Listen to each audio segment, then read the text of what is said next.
Welcome back. We are now at step 2 of setting up our sign up form.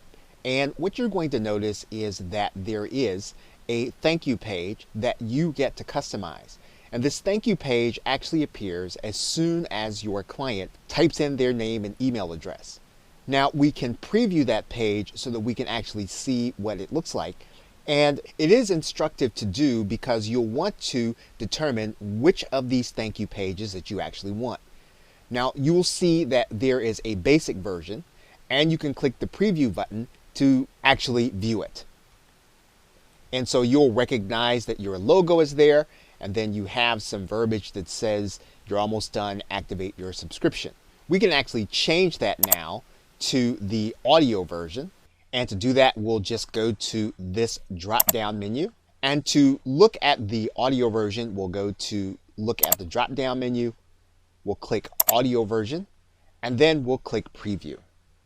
In a moment, you will receive an email message asking you to confirm your email address and activate your subscription. Please check your email inbox now. Open that email and click on the confirm link. Once you do, your subscription will immediately be activated. So now if you want the audio version, you can actually have that audio playing. And there is another version that we can look at. It is the smart video version, and we can preview that version now. Please check your inbox now to confirm your subscription. And the last way that you can actually do it is you can use your own custom page.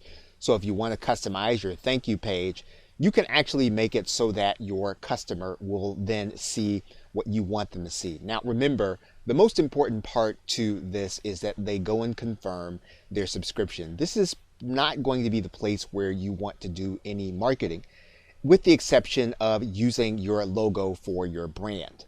Now you'll also notice that there is an already subscribed page, and all this does is when the client is actually trying to sign up for your email marketing list, they will be shown a message that says that they are already subscribed.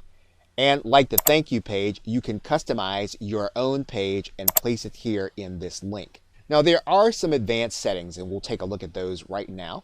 And we can determine for each individual list how we want the follow-up messages to start. Now these are the messages that are going to appear automatically in your client's email box if you have them set up.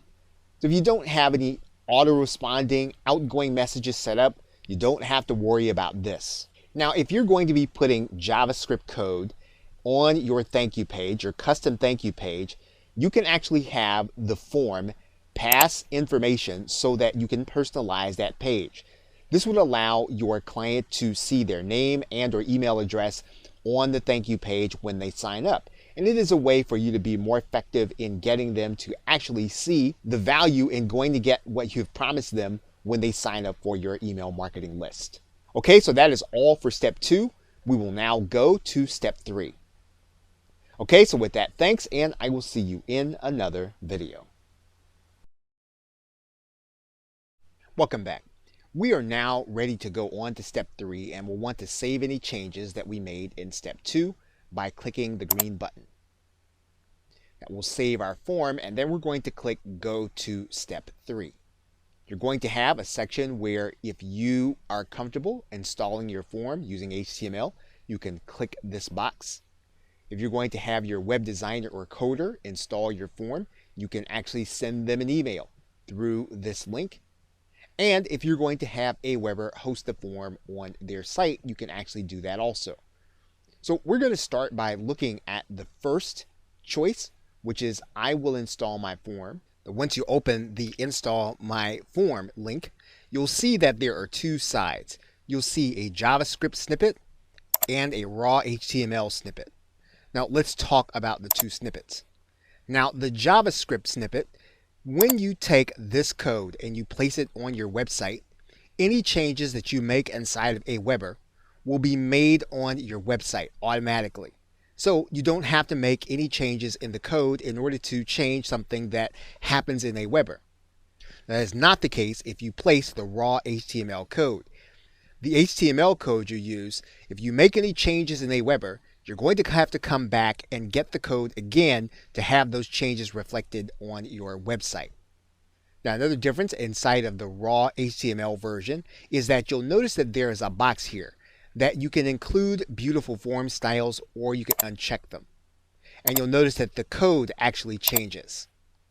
Now, in some cases, when you're testing or when you're just trying to get a form to work, you should use a basic unformatted form. And this will put the basics onto your website in the code using the form that you create inside of Aweber.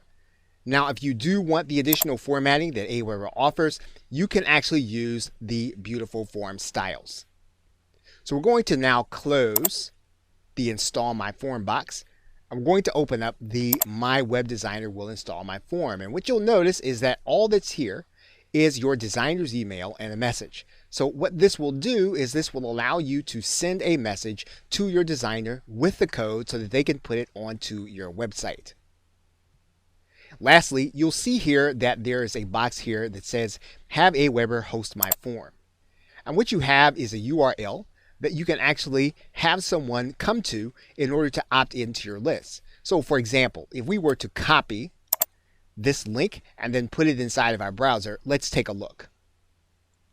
And you'll see here that the form is on the web and we don't have to host it. We don't have to use any code.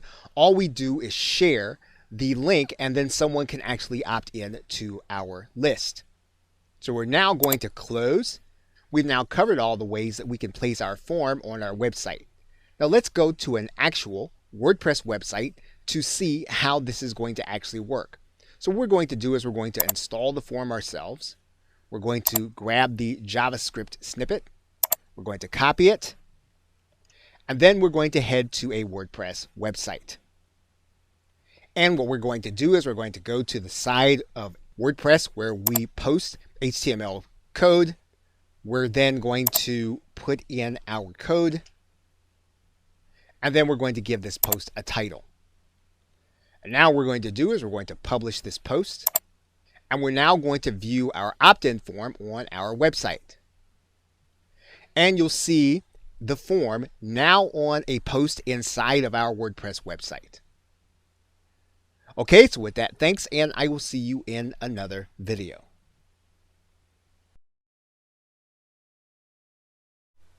Welcome back. We are now going to talk about one of the main integrations you'll be using with your Aweber account. And what you'll notice is that at the very top to the right, there is a link that says My Apps. That link will take you to all of the applications and online websites that will connect to Aweber and integrate into their service.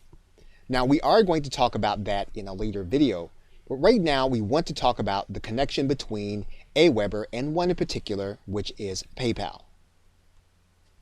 And we can integrate into PayPal so that every time someone purchases something through our PayPal account, we can actually have that person added automatically to our email marketing list.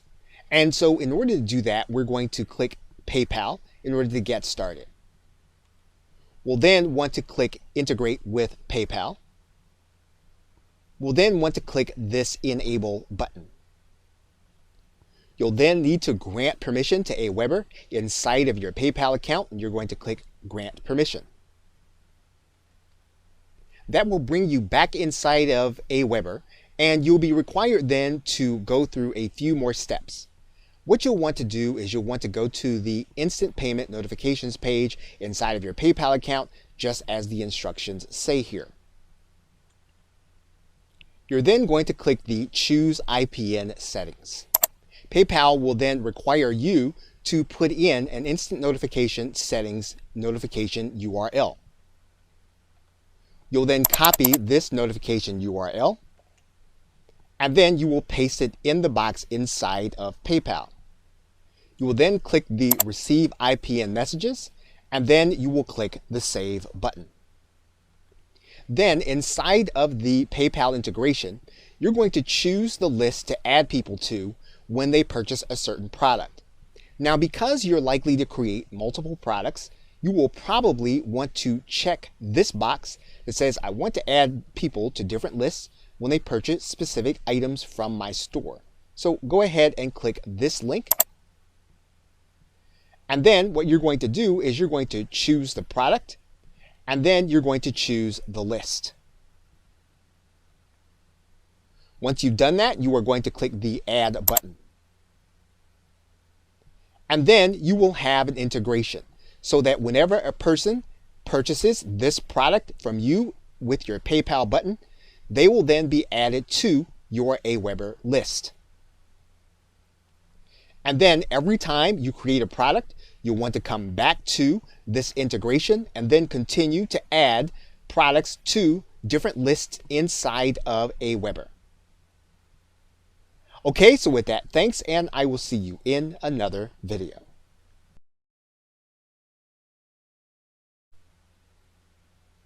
It's quite possible that you are already working with a web service that is already connected to your autoresponder, or if you use Aweber, it's already connected. Now, in many cases, those integrations are direct. Affiliate networks, social media platforms, shopping carts, all of them have direct application and integrations with Aweber. However, in some cases, the integration is not as direct. And when that is the case, you'll see something like what we're about to showcase right now. For example, if we want to integrate GoToWebinar with Aweber, we would click this link. And we would find that this integration actually happens through a third-party company called Zapier. So to start this process with GoToWebinar in Aweber, just as we would do with any other app that uses Zapier, we'd click the Enable button. This will actually take us to the third-party site Zapier. Now, Zapier has both a free and paid account, and you'll have to determine how much you'll be using based on the pricing. But you'll be able to see the potential integrations with GoToWebinar as well as Aweber. For example, you can add GoToWebinar registrants to an Aweber mailing list. So in other words, someone signs up for your webinar, they get automatically added to your Aweber list. Someone signs up to your Aweber list, they get automatically added to your GoToWebinar. So you'll have to choose the integration that you actually want, and then you'll need to get started with Zapier. And in this particular case, Zapier says you'll need a GoToWebinar account active and an Aweber account. That's going to be the case with any integration you do. You're going to need access to the services that you're going to want to integrate. In this case, we're working with GoToWebinar and Aweber. We're going to click Create this Zap.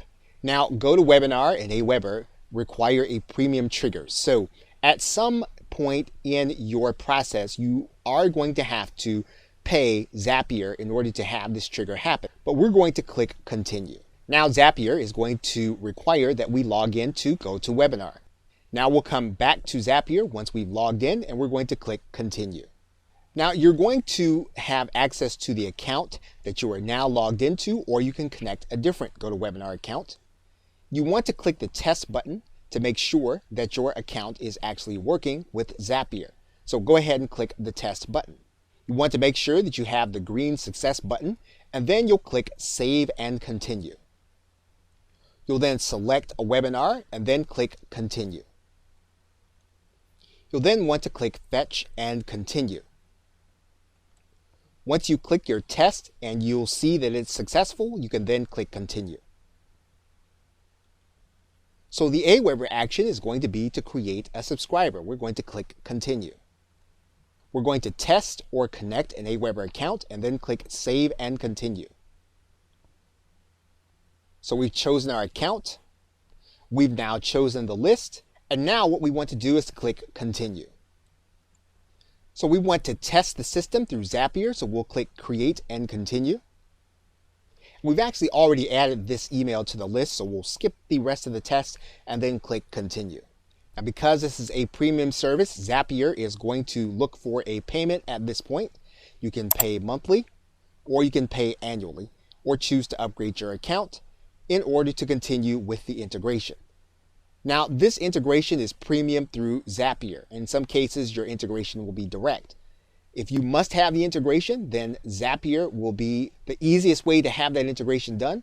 And if not, and you want to just do it manually, you can do it that way.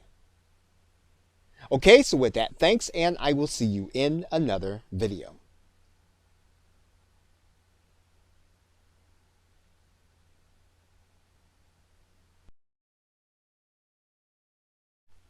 Welcome back. We're now going to go to the Messages tab, and we're going to go to the first tab, which is called Drafts. When we go to the Drafts tab, what you're going to notice is that you have a page where you can create a message and you can create a draft. Now, this screen will have all of the emails that you create inside of Aweber that have not been saved, added to broadcast, or added to follow-ups. So because Aweber auto-saves your email, you will be able to keep track of all of the emails that you are writing, and you will be able to have them in this area. Now, in order to get started writing an email, what you're going to do inside of the Draft button is you're going to click Create a Message. Now you have three choices. You can either click the Drag and Drop Email Builder, which is what you will use in most cases because this will send the most attractive emails. You can send an email by plain text if you have a specific reason as to wanting to send plain text emails to a certain list. Or you can also use the HTML editor if you know HTML extremely well. Now, because most entrepreneurs will be using the drag and drop editor, we're going to actually start with this builder. So let's click this link. Now, there are several elements that you want to be familiar with inside of the draft screen. The first you want to be familiar with is going to be the template box. We can actually use some of the pre-formatted templates that Aweber gives us in order to send out our email. Now, of course, we can change any of these templates to be what we want them to be if they suit our message. Now, if you want to write a plain message to your email marketing list, all you'll need to do is to click this plain tab. And indeed, this is the default setting. So you don't really even have to choose this template. You will actually have this template inside of your message writer by default. Now, if you want to use a different format, you can do that. You can use a center aligned format, or you can continue to use the left aligned format. Now, in order to get back to the writing screen, what we're going to do is we're going to click inside of this box, and that's going to bring us back to the Aweber screen. Now what we're going to do is we're going to take a look at all of the elements that we can actually add inside of our Aweber email. So we're going to start by writing a message, and we're going to edit it as we go along.